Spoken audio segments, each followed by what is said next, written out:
has a relatively straightforward plot. Okay, we're live. Too complicated.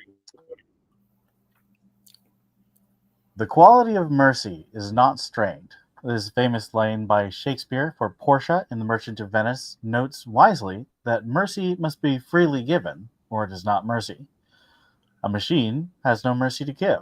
It either does what it is programmed and designed to do, or it fails or malfunctions.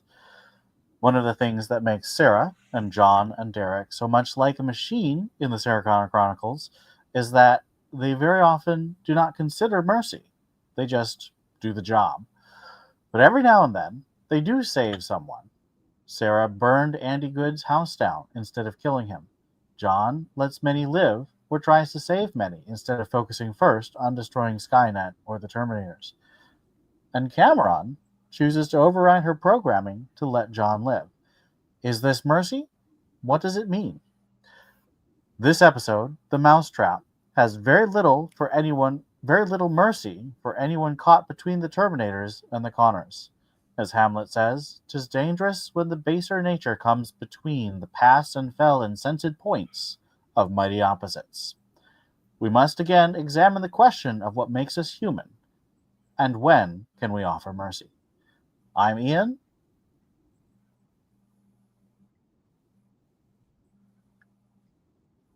I'm Calvin.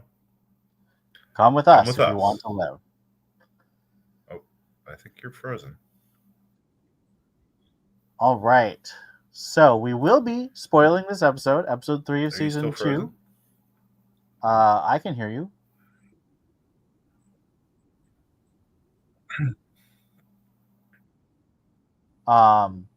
So. Oh, there's a significant delay. Yeah. I said that thing that I just said like a minute ago.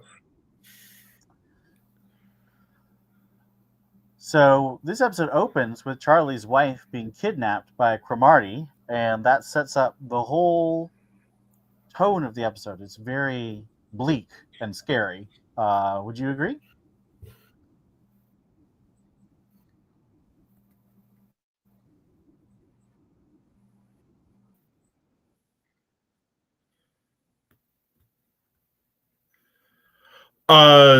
I agree that this episode is scary from the point of view of Charlie and his wife. You don't think it's scary? I think my main thought about the beginning of the episode. Well, I thought it's we keep returning to this theme over and over again. The actions of both Cromartie and the Connors are just completely bizarre from the perspective of someone who is not in the know. So we keep talking about this sort of veil or masquerade or whatever you want to call it, that the Connors live behind, where they are inhabiting, a recognizable Los Angeles. They live in the same world as pregnant Busy Phillips, but they in some ways inhabit a completely different reality because they know that the world is going to end soon. There's a scene, I think fairly early on in the episode, when Riley calls John and she says it's not like the world's going to end soon or anything. And John just sort of says, "Yeah, not today." No, that's what she said. Riley says, "What if the world ends today?" And John says, "The world is not going to end today." And the reason that John says that is because John knows more or less, with timey-wimey stuff, knows more or less exactly when the world is going to end. Yeah, the show really likes to play with irony in these things. The two main jokes in this episode are Cameron looking at a silver painted human doing the robot dance. They really love that gag in this show. I've seen it like 3 or 4 times so far. And also the Conan parody movie that the actor who was killed by Cromartie and now Cromartie wears his face. You contrast just how stupid and bad an actor that guy was with how terrifying the Terminator Cromartie is. Shoot, what's his name? Is it Conan or Beastmaster? I haven't seen I either. feel like it's more of a Beastmaster. It's a Beastmaster parody, I think. Conan is in no way that articulate in any version of the Conan. This guy's got sort of purpley prose spilling out everywhere. And there's a tiger, and yeah. He seems interested in women, which is not does not seem like high up on Conan the Barbarian's list of interests. In any incarnation of Conan. Yes, the funniest part of that sequence, in a very darkly funny part, is that it's part of the initial scene is part of a news broadcast in which, on just normal network television, local news, without blinking or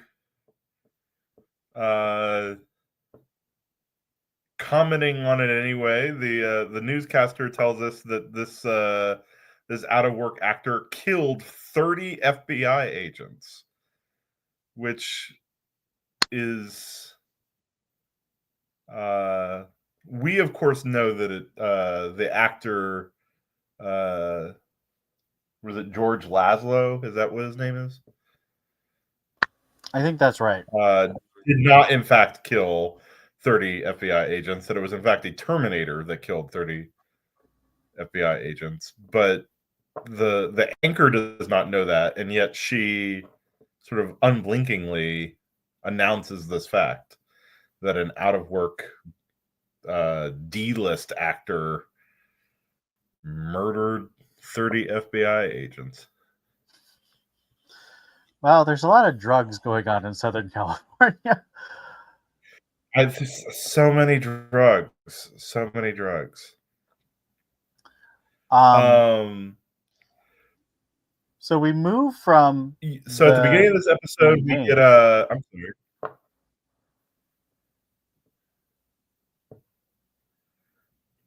We move from the mundane to Charlie calling John, letting him know that his wife Michelle was kidnapped by the Terminator, and we all know that Terminators don't do they don't kill people or kidnap people for fun.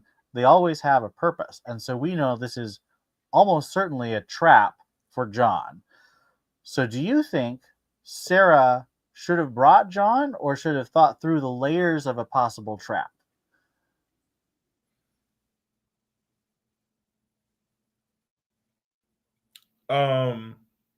Well, like I said before we began recording, the plot of this episode is relatively straightforward.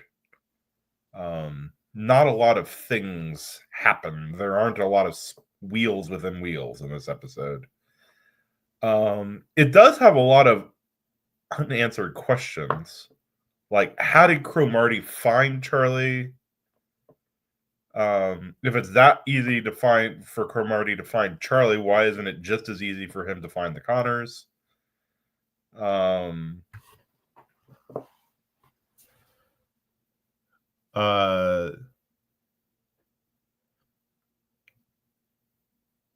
Cromartie's plan, it's kind of what TV tropes would call a Batman scheme or plot. Like, Cromartie's plan is entirely based on Sarah, Derek, and John behaving in a certain way. And if they had just made a different decision, the plan would not have worked that way. Which doesn't seem like a very Terminator-like thing to do. And so I was thinking about, like, one of the themes that we're exploring in this season which was introduced in the first episode of season 2, is that it seems like Skynet and Terminators are becoming more adaptive in their behavior. And this is in some ways, the most creative thing that Cromartie has ever done, which is kind of interesting. Yeah, I'd agree. Even though it's sort of ultimately unsuccessful. It's kind of a convoluted plot that, like I said, there's a million ways it could not have worked out for Cromartie. Well, it's ultimately unsuccessful because John realizes it's a trap and sets his own trap using a lot of the same techniques that Cromartie does. So Cromartie uses duplicate voices, and John uses a duplicate person with the same clothing and glasses that he has. And he also uses the environment so that Cromartie can't easily get out of something that John can escape from, which is a very similar way that Cromartie keeps, breaking vehicles and making it difficult for the Connors and Derek to follow him. So I think there's a lot of nice thematic and plot symmetry between John and Cromartie setting traps for each other. And this is a very early John starting to think like he needs to think to beat Skynet and the Terminators. So you're supposing that John knows that Cromartie will sink and not be able to drag him to the bottom of the ocean with him. Because that's not the impression that I got. I think I got the impression that was just kind of luck on John Connor's part.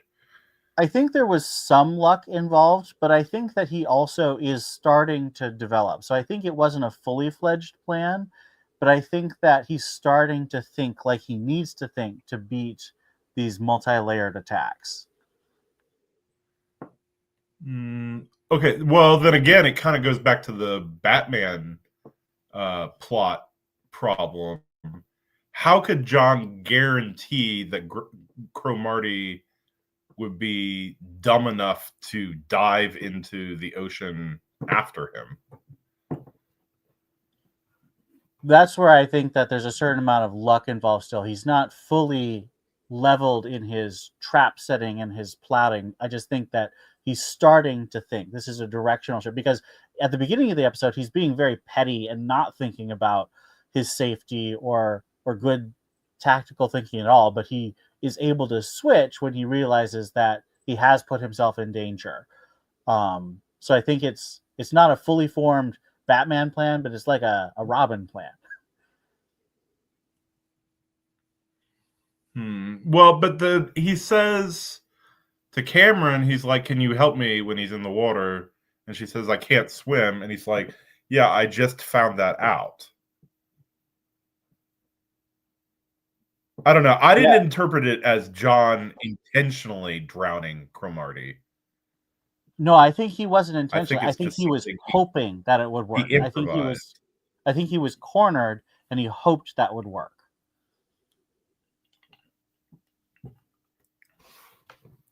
It is an interesting question.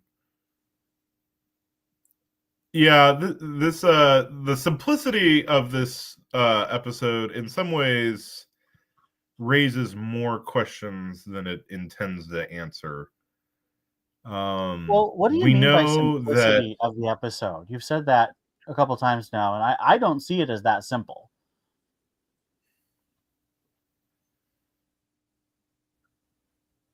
I mean that I can summarize the plot of the episode in one or two sentences, which is not always the case with this show. Okay.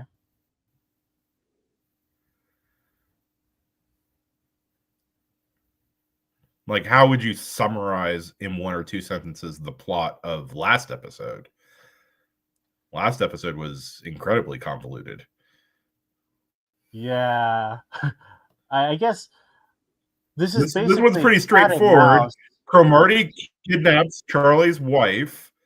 Sarah and lures Sarah and Derek away so that Cromartie can trap John, but John escapes from the trap. That's the plot of the episode. Yeah, I see what you mean. There's basically only two agendas, whereas in last episode there was like 5 or 6 agendas that affected the ending. Right. Yeah, there's the question of why Cromartie chooses Santa Monica Pier as the place to uh lure John to, when it seems like Cromartie doesn't have a way of, like, he's searching for John in the scene where John shows up at Santa Monica Pier. It seems like it'd make more sense to lure John to a place where John would be easier to find, quicker to catch, and not that Terminators always care about this sort of thing, but there would be less collateral damage, potential changes to the time stream based on people noticing that a robot is chasing a teenager. I think maybe Like, it Cromartie is seems like an thinking odd that place to. John would care about collateral damage, but I think John is starting to not care about collateral damage. Yeah, I mean, you talked about mercy, and we'll get to the whole mercy aspect of it, because that is sort of the heart of the episode and what makes it sort of worthwhile to watch. But like, yeah, John doesn't really seem to care if Cromartie just like starts murdering other people in the Santa Monica Pier. Like, how can John guarantee that Cromartie wouldn't shoot that other guy that was wearing the same clothes as John in the face? Yeah, I mean, he couldn't. I think John is. That's what I'm saying. John is starting to think without mercy, he's just getting the job done, the programming, instead of, thinking like he started out the show thinking like always like I want to save people. I think that's why the theme that I picked up on was really mercy and what how a robot just can't by definition have mercy. All right. Well, one last question, and then we'll talk about the whole Charlie and his wife and Sarah thing. Why is this episode called The Mousetrap, even though it doesn't really seem in any way to resemble the plot of either Hamlet or Agatha Christie's play? I think both because Like, that the seems like a mechanical. pretty. That seems like a. The titles of these episodes are often allusions Yeah, to some other cultural object. Those are the two most obvious references for an episode entitled The Mousetrap. I think it's And because yet it doesn't of the seem to be mechanical referencing either mousetraps. of those things. Yeah, no, I agree. It's not referencing Christie or Hamlet, but I think it's both dealing with the physical mousetraps that were actually used, and also the idea that as a learning Terminator, Cromartie is trying to build a better trap for John, and I think John is learning to build traps for Terminators, and so it's everything is about traps and the traps that the opponents set for each, and so that's where I took the theme of the mousetrap. I didn't think it was necessarily a reference to those other two famous texts. Hmm. It seems like, yeah, but to go back to the whole Batman-ness of it, it seems like it seems like a plan that would be come up with, AI of the current to the recording of this episode generation. Um, assuming that AI does not becomes more sophisticated in the future. So if you're listening to this episode years later, send us an email and tell us how it worked out. But like it somewhat resembles a clever plot, but it's like got all sorts of holes in it. Like, what if Sarah and Derek don't show up? What if they just what if they spend hours trying to defuse the bomb rather than figuring out that it's a fake? What if they find some other way of communicating with John other than a cell phone? There's just all sorts of ways that Cromartie's plan could go wrong.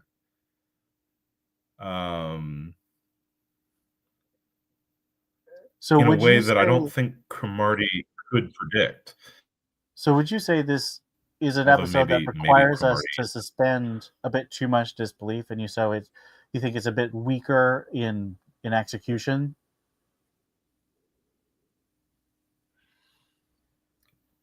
Yeah, it's just a very bizarre way for Cromartie to go about things. And maybe like I said, maybe that's the show playing with the idea of Skynet becoming more human-like and more creative and more adaptive and not just sort of using maximal force as a tactic every time.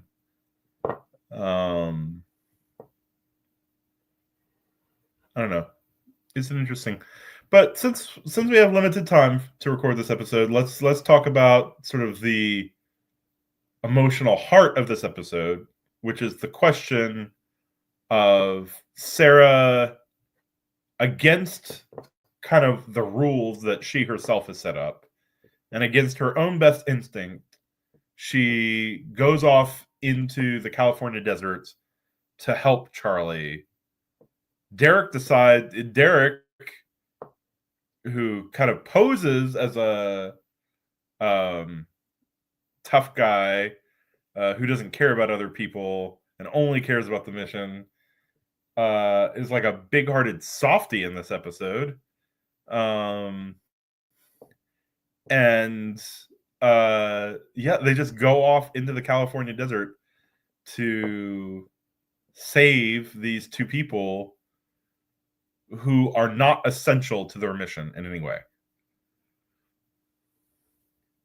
Yeah, they're even though they keep Because trying to say, "Oh, your wife is dead. Your wife is probably dead. I thought you'd be dead by now." They're still there trying to help. right. I mean, the cold open is terrifying. I mean, that part is genuinely scary. There's kind of a callback to the end of the first movie with them being at a gas station in the middle of the desert. Yeah. The shot of just the boots, Cromartie's boots landing on the ground, but you don't see the face. And you're like, oh man, that's gonna be Cromartie, and like she doesn't notice who it is that gets into the truck with her because she's looking at the map and she's distracted. And like it's that scene is very well constructed in the way that it plays upon our fears of, killer robots getting us. And what Terminator always does, what Terminator is really good at doing, which is imagining relatively mundane, ordinary situations and how quickly terrifying they would become if there was a killer robot that entered into that scene. Whether it's, taking a shower, drying your hair, getting ready to go out, whether it's working at a diner, whether it's working at a police station. The essence of, in some ways, the essence of what often makes Terminator scary is that it's normal people going about their normal lives until an unstoppable merciless killer shows up.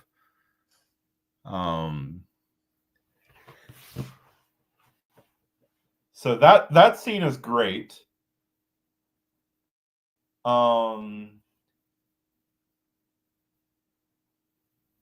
You've sort of framed it in the abstract, but the most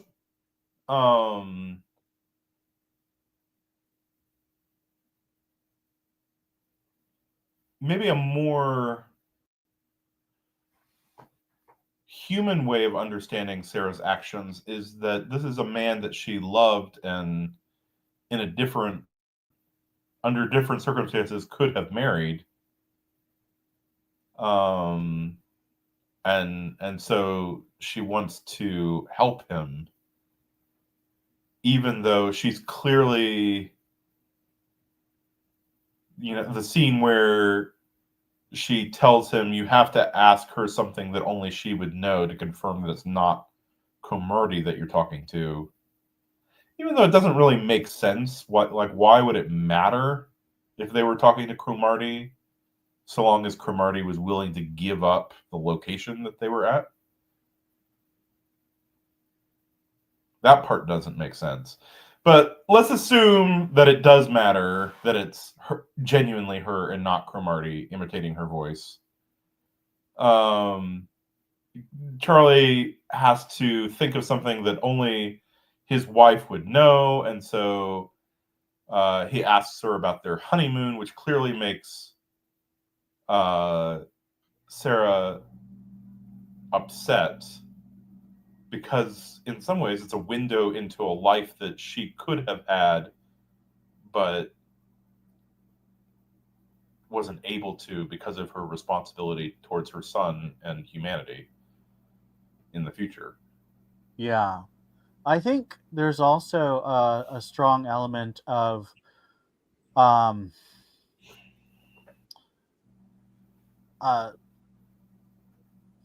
efficiency in the question. Why does Charlie ask, is this really her? I think it's because we need to set up that Terminators will use the voices, so that when Cromartie uses Sarah's voice to trick John, we understand better that that's happening. And I know that we all know this, but I think if you think about this in the days of normal television in 2008, when you have to have multiple episodes giving the same information because only 1 in 3 episodes are usually seen by people, I think it's duplicate information giving, not necessarily the most sensible thing that the characters have to do at the time.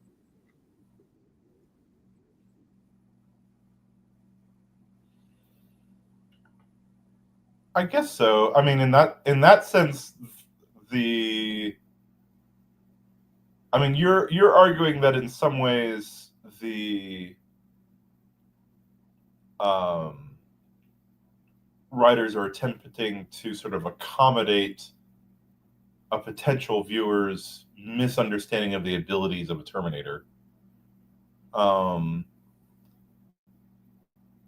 next part of that scene seems to be sort of trying to accommodate or maybe mislead us into our perception of what's actually going on, because it makes it seem like there's stakes involved in Cromartie figuring out whether Charlie's wife called him or not, when of course it's essential to Cromartie's plan that the wife get in contact with Charlie. Like, if the wife is unable to contact Charlie, his plan wouldn't work. I do think why are the writers attempting to sort of fake us out into thinking that Cromartie is going to be do something bad to Charlie's wife because she has contacted Charlie? Well, I mean, if a human were to find their kidnapped victim calling their spouse, a human would probably do something bad. So I think they're playing with that tension between the expected and unexpected of what a robot's behavior would be like. I mean, I think that Cromartie left the phone on purpose. I don't think that was an accident.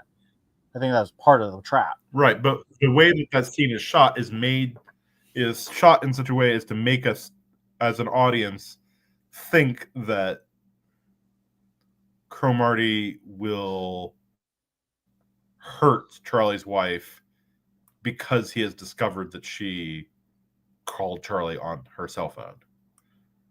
Right. Well, I mean, I think that's just playing with like there's a expectation cut being where he's horribly. standing there and he's looking at her, and then he looks at the phone, and we're like, does he know that she used the phone? Does he care? He doesn't say anything. Then it cuts to a commercial break, and we're like, oh no, is Cromartie going to do something to her? And of course, Cromartie, unless he does what Sarah and Derek expect him to do, which is to just kill her once she's fulfilled her usefulness. Which again, why doesn't Cromartie just kill her? Like, why the elaborate ruse with the Mousetrap bomb setup? Because he knows if he kills her, Sarah and Derek will immediately leave and go back to John. There's no incentive for them to help Charlie. But it seems like Cromartie, as soon as Cromartie is outside, and as soon as they enter the house, he rips the guts out of their car and then takes off in his own car. Which again, why didn't they hear the car driving off? Then he blows up the cell phone tower, which makes no sense. What's the purpose of that other than perhaps to kill Sarah and Derek? No. He blows up the cell phone tower, in which so case, they can't tell John anything that contradicts his plan. Because remember, immediately he calls as Sarah, and tells John to go to the pier. So he's trying to prevent them from ruining his trap for John. Okay, well that makes sense. But then, of course, blowing up the cell phone tower rather than just disabling it somehow causes the cell phone tower repairman to show up in his van, which Sarah, Derek, and Charlie steal.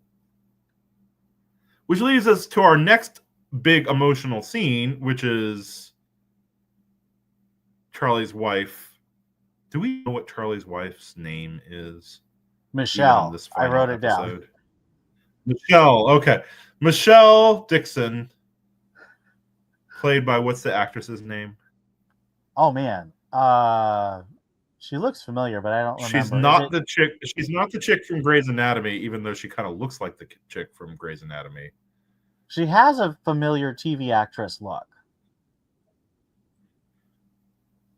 She's probably played a defense attorney on Law and Order or something. And she does it. We're making fun, but she does a perfectly reasonable job as Michelle Dixon, wife of Charlie Dixon, in this television series. There's no scene that she's in where she isn't believably a normal person who is completely confused by what is going on. Well, I have slight criticisms of her in the first season, where I felt that one of her speeches felt like a speech written rather than something someone would say. But that's a writing problem, not an acting problem. I mean, she's kind of like, in the last episode, I made a big deal about the fact that there's just this normal power plant dude just doing his job, and then he gets murdered by a Terminator for what to him seems like out of the blue. And Charlie's wife, Michelle Dixon, played by, did we figure out the actress's name? Sonia Walger. That's an infinitely more interesting name than Michelle Dixon. I agree. They should have just named her Sonia. Well, they had already gone with. Yeah. Why couldn't her name have been Sonia Dixon? Anyway,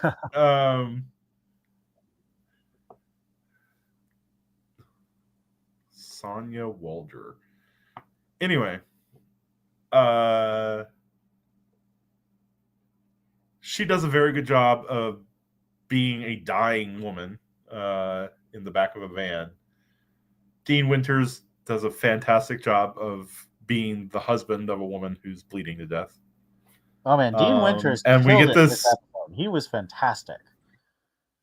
Dean Winters is fantastic. He's fantastic in this show. He was great on 30 Rock. He is the undisputed best car insurance spokesperson. Way better than the Geico Gecko, Cavemen. What's his name from Jake from State Farm? Even Dennis Haysbert being Dennis Haysbert. Way better than any of those. Dean Winter is the best car insurance salesperson on TV of all time. Anyway, the one that's been playing lately is he's like a guy with a really powerful leaf blower. That's a great one. My favorite is when he is Snow and he's just laying on top of a roof until the roof collapses. I like the one where he's a deer. The one where he's a deer is great. Dean Winters is great.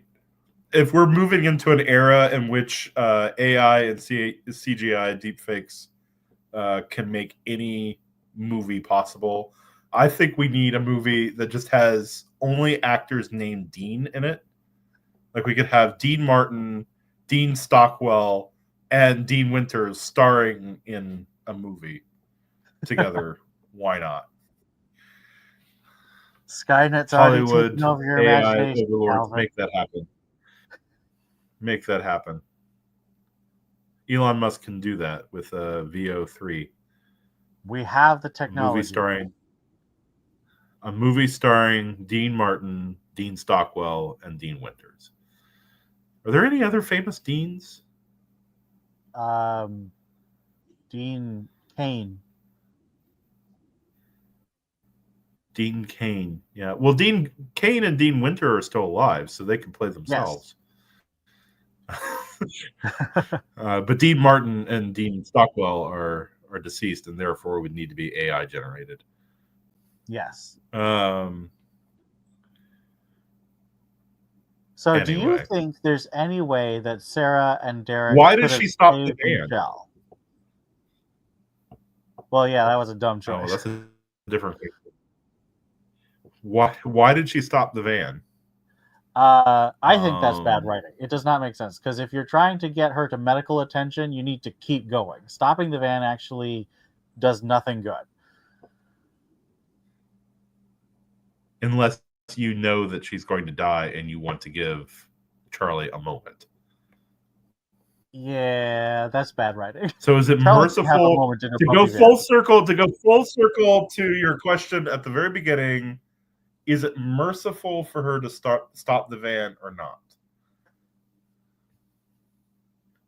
I mean, at that point, there's really nothing she can do. A couple more seconds of driving isn't going to get them to the medical attention they need. But it doesn't make sense.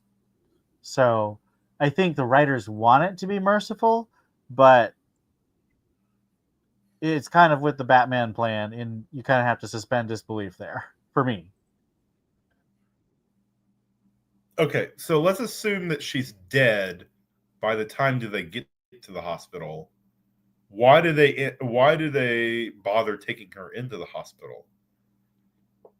Because that creates a paper trail where doctors and law enforcement start asking questions, which is something that Sarah and Derek would naturally want to avoid.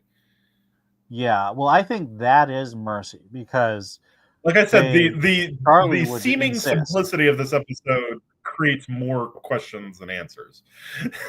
Yeah, there's a lot of questions, and I still want to know the question: do you think there's anything Sarah could have done that could have saved Michelle? Well, I think this is an episode where they wanted Michelle to die. Well, obviously. Because the most obvious, there's all sorts of different things that Sarah could have done to save Michelle, including not showing up at all. If Sarah and Derek hadn't gone to save Charlie and Michelle, Cromartie most likely would have just left them there, and they would have been fine eventually. No, I think the robot would have gotten bored and killed them. Robots are incapable of boredom. They do have time limits, and I think Cromartie would Why have would said, Cromartie? "This plan didn't No, work." I call nonsense on your theory. Why would Oh, yeah? Cromartie have killed them? He's not. He's incapable of pettiness or cruelty. True. He would have just moved on to the next part of his plan when the first part of his plan didn't work. There's no reason for Cromartie to have killed them if Sarah and Derek didn't show up. So this is kind of So the answer to your an question Oedipus is problem. the least merciful, similar to stopping the van, the least merciful thing that Sarah and Derek could have done would be to show up. The most merciful thing, even though it would have made Charlie feel terrible, is for Sarah to have just hung up on him and ignored his pleas for help.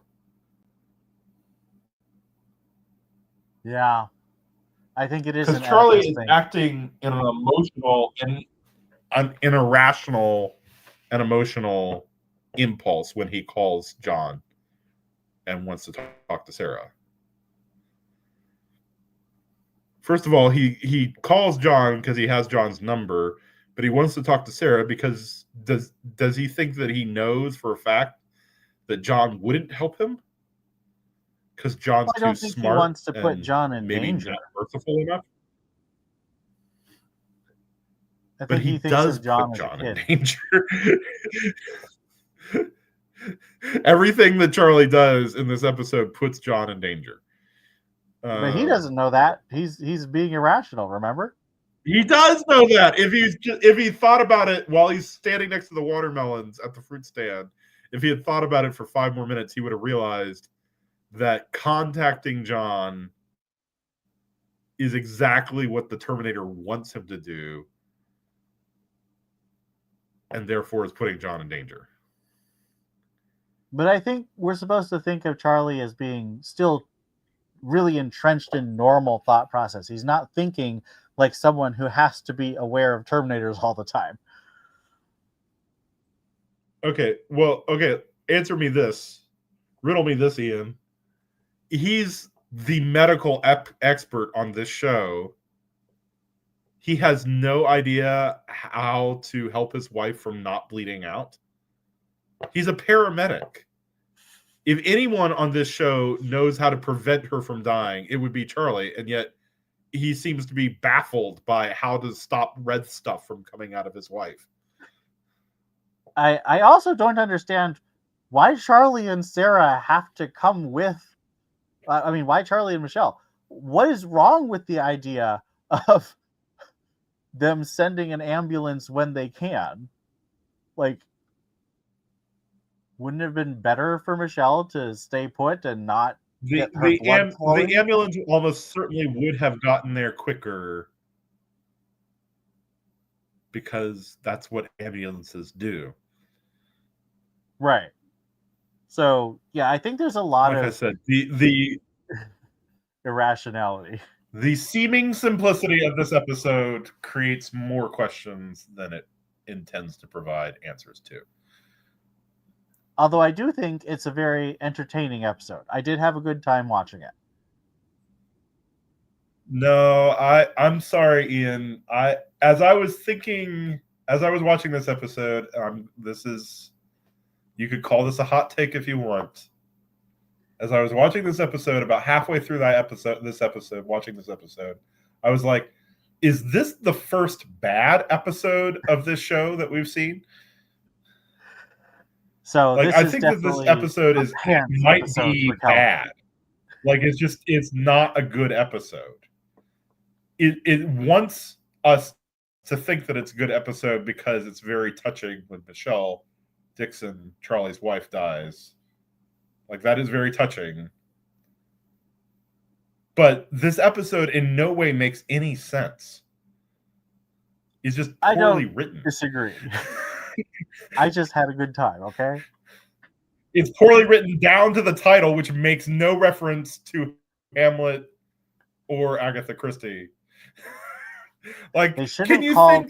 think of all the different clever ways that they could have made it in some way resemble Hamlet or Agatha Christie's play? Like, they could have been trapped in a house somehow, and like Cromartie was killing one person in the house one by one, or it could have been some, like, John does some sort of clever thing so that Cromartie is caught on videotape from a news crew doing something Terminator like as a way of exposing him, so that he'll get caught by somebody. Those are just off the top of my head 2 ways that they could have related it to Hamlet or Agatha Christie. But they didn't do any of those things. There's just a scene where Cromartie says, the Mousetrap is a genius invention that no one can improve upon. They should have called it Better Mousetrap. Or they should have called it Rube Goldberg. It is Rube Goldberg, because It's definitely a Rube Goldberg nothing episode. that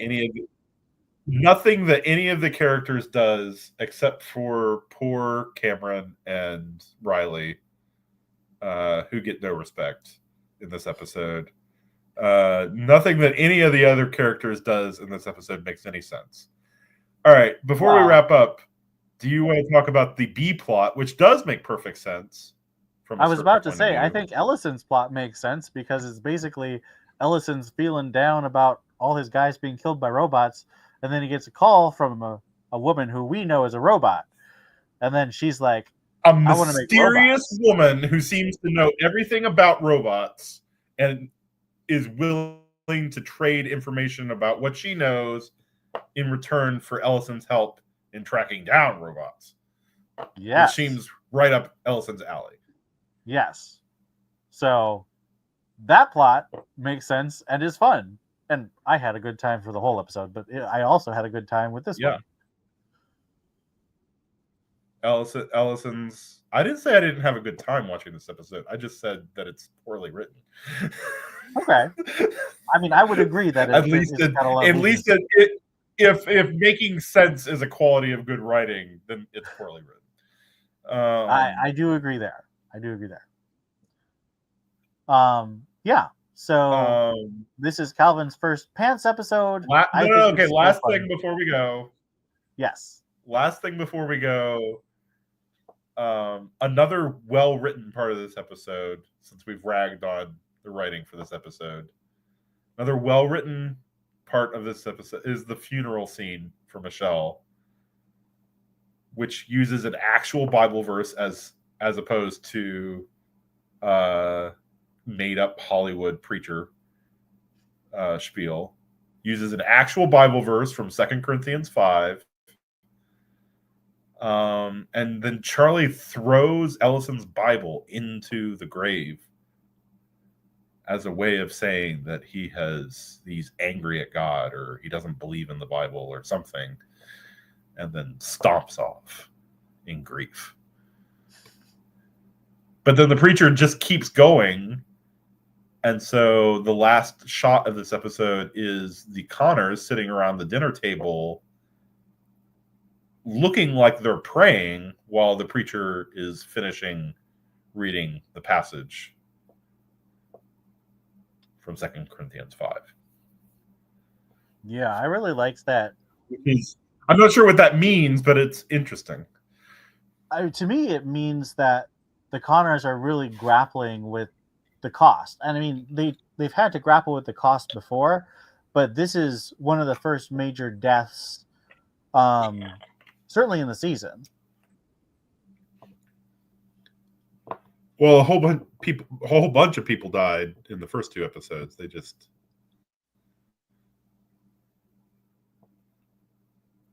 died in a perhaps less emotional way. Well, so this is Calvin's first pants episode, and this is my continued. I I didn't say enjoyed the the episode. episode was pants. I just You definitely thought said this those was. words. It's you're putting words in my mouth, just like a Terminator. That's right. Stay tuned next time when it's just Ian I'm doing both voices. using a recording of my voice and his own voice. What do you think, Colin? I thought it was great, Ian. I agree with everything you say, Ian. Lady Eboshi is totally the hero of Princess Mononoke and in no way resembles a villainess.